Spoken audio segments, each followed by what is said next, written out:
एक ऐसा व्यक्ति जो कभी किसी के साथ बुरा नहीं करता, जानबूझकर किसी को दुख नहीं पहुंचाता, ज़रूरत पड़ने पर लोगों की मदद करता है, अपने सामर्थ्य अनुसार गरीबों को दान देता है, पूरी श्रद्धा से पूजा पाठ इत्यादि भी करता है। लेकिन जब ऐसे व्यक्ति के साथ कोई अनहोनी, बड़ी दुर्घटना या अन्याय या कुछ गलत होता है, तो लोगों के मन में सिर्फ एक ही प्रश्न उठता है कि अच्छे लोगों के साथ ही बुरा क्यों होता है। तो आज हम इस प्रश्न का उत्तर जानने की कोशिश करेंगे। गौतम बुद्ध के जीवन से जुड़ी इस कहानी के माध्यम से। गौतम बुद्ध के समय में उनका एक अनुयायी हुआ करता था जिसका नाम महाकाल था। महाकाल सच में एक बहुत ही अच्छा और धार्मिक व्यक्ति था। वह लोगों की बातों को ध्यान से सुना करता था, लोगों की मदद करता था, उन्हें दान दिया करता था, किसी के साथ अन्याय नहीं करता था और बुद्ध द्वारा बताए गए 5 चीज़ों का पालन करता था। अर्थात हत्या नहीं करता था, चोरी नहीं करता था, वह गंदे विचार नहीं करता था, झूठ नहीं बोलता था और नशा नहीं करता था। इसके साथ ही वह बुद्ध द्वारा बताए गए ध्यान और साधना का अभ्यास भी करता था। वह हर पूर्णिमा और अमावस्या को बौद्ध आश्रम में होने वाले सभी कार्यों में हिस्सा लिया करता था। पूरी रात बुद्ध के प्रवचन सुनता था। ऐसे ही एक अमावस्या के दिन उसने पूरी रात बुद्ध के प्रवचन सुने और भोर सवेरे जब बुद्ध के प्रवचन समाप्त हुए तो आश्रम से निकलकर वह पास के तालाब में नहाने के लिए चला गया। उसी रात उस गांव में कुछ चोर एक घर में चोरी करने के लिए घुसे हुए थे। जब वह चोरी करके भाग रहे थे तो गलती से एक चोर का पैर बर्तनों के टकराव में आ गया। बर्तनों में आवाज़ हुई और आवाज़ से लोग जाग गए। चारों तरफ हल्ला मच गया कि गांव में चोर घुसे हैं। मोहल्ले भर में लोगों ने हल्ला मचाना शुरू कर दिया था, चोरों का पीछा करना शुरू कर दिया। कुछ देर तक चोर गहने जेवरात की पोटली लेकर भागते रहे, लेकिन जब उन्हें महसूस हो गया कि बचना संभव नहीं है, पकड़े जाएंगे, तो तालाब के पास जाते हुए चोरों ने सारे गहने जेवरात महाकाल के कपड़ों के पास फेंक दिए और वहां से भाग गए। जब लोग वहां पहुंचे तो उन्होंने देखा कि चोरी का सारा सामान तो इस व्यक्ति के कपड़ों के पास पड़ा हुआ है। सभी लोगों ने महाकाल को ही चोर समझ लिया और तालाब से बाहर निकलकर उसे मारना शुरू कर दिया। वह कहता रहा कि मैं चोर नहीं हूँ, मैं तो रात भर प्रवचन सुनता रहा और यहाँ सिर्फ स्नान कर रहा था। मुझे नहीं पता था कि यह चोरी का सामान है और यहाँ कैसे आया। लेकिन भीड़ ने उसकी एक ना सुनी और ये कहते हुए और उसे मारा। अच्छा, चोरी करने के बाद अब नाटक कर रहे हो? महाकाल ने कहा, मैं अच्छा आदमी हूँ, प्रवचन सुन रहा था। लेकिन उस भीड़ में किसी ने उसकी ना सुनी और उसे बेरहमी से पीट पीट कर उसकी मौत कर दी। और उस रात मृत महाकाल के शरीर को वहीं छोड़कर लोग अपने अपने घर चले गए। सुबह जब आश्रम के कुछ हिस्से में पानी लेने के लिए उनके शिष्य आए तो महाकाल के मृत शरीर को तालाब के पास पड़ा देखकर पूछने लगे कि यह सब कैसे हुआ। वहाँ किसी व्यक्ति ने उन्हें बताया और पता चला कि चोरी के आरोप में लोगों ने महाकाल को पीट पीट कर मार दिया।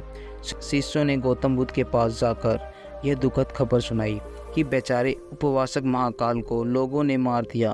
उस गलती की सज़ा मिली जो उसने कभी की ही नहीं थी। शिष्यों के द्वारा की जा रही अलग अलग बातों को ध्यानपूर्वक सुन रहे गौतम बुद्ध ने उनमें से एक शिष्य ने गौतम बुद्ध से पूछ ही लिया, गुरुजी आप ही बताओ, महाकाल कितना अच्छा इंसान था, उसने किसी के साथ कुछ गलत नहीं किया, फिर भी उसके साथ इतना गलत क्यों हुआ? बुद्ध ने कहा, महाकाल इस जन्म में तो अच्छा था, लेकिन आज जो भी उसके साथ हुआ वह उसके पिछले कर्म थे जो उसने पूर्व जन्म में किए थे। अपने पिछले जन्म में महाकाल वाराणसी के राजा के यहाँ एक राज अधिकारी था। वाराणसी के पास एक बड़ा सा व्यवसायिक गांव था जहां पर पहुंचने के लिए एक जंगल को पार करना पड़ता था। लेकिन उस जंगल में कुछ लुटेरे रहते थे, क्योंकि वहां से गुजरने वाले राहगीरों और छोटे व्यापारियों को सामान को लूट लिया जाता था। व्यापारियों ने वाराणसी के राजा से अपनी सुरक्षा की गुहार लगाई तो वाराणसी के राजा ने अपने उस राज अधिकारी को कुछ सैनिकों के साथ व्यापारियों से कुछ धन लेकर उन्हें जंगल पार कराने का काम सौंप दिया।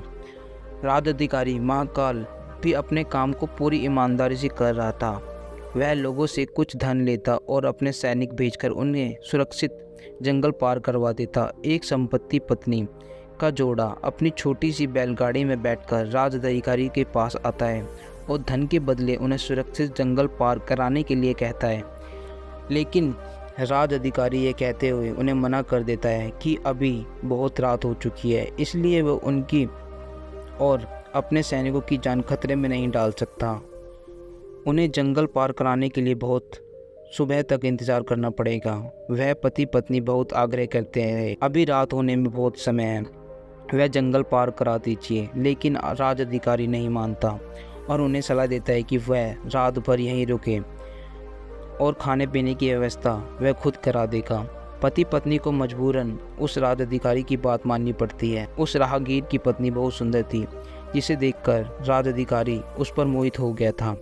उस पर काम वासना हावी हो चुकी थी और जब व्यक्ति पर काम वासना हावी हो जाती है तो उसे सही गलत की समझ नहीं आती।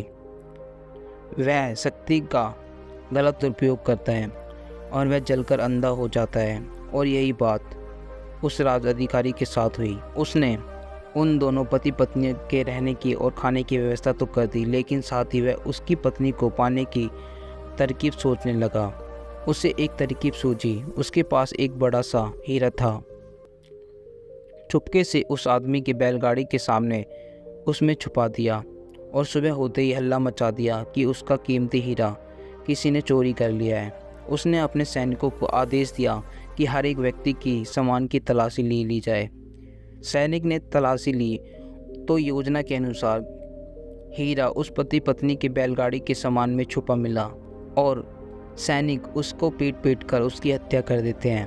और राज अधिकारी उससे बोलता है, तुमने मेरे साथ गद्दारी की, और पीट कर उसकी मौत हो जाती है।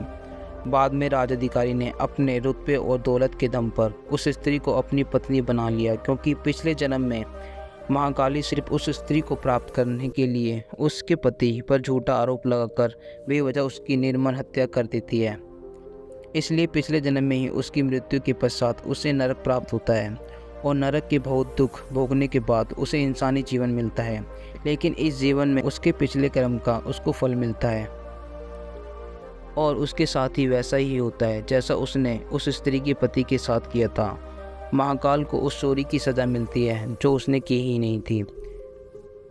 उसने इस जन्म में तो अच्छे कर्म किए थे, लेकिन उसने पिछले जन्म में बुरे कर्म किए थे और उन्हें उसी बुरे कर्मों की वजह से आज उसकी यह दुर्गति हुई। बुद्ध ने आगे कहा, तो भिक्षु, अगर इस जन्म में किसी अच्छे व्यक्ति के साथ बुरा होता है तो उसके पुराने जन्मों के पाप ही होते हैं, जिनका फल उसे इस जन्म में भुगतना पड़ रहा है।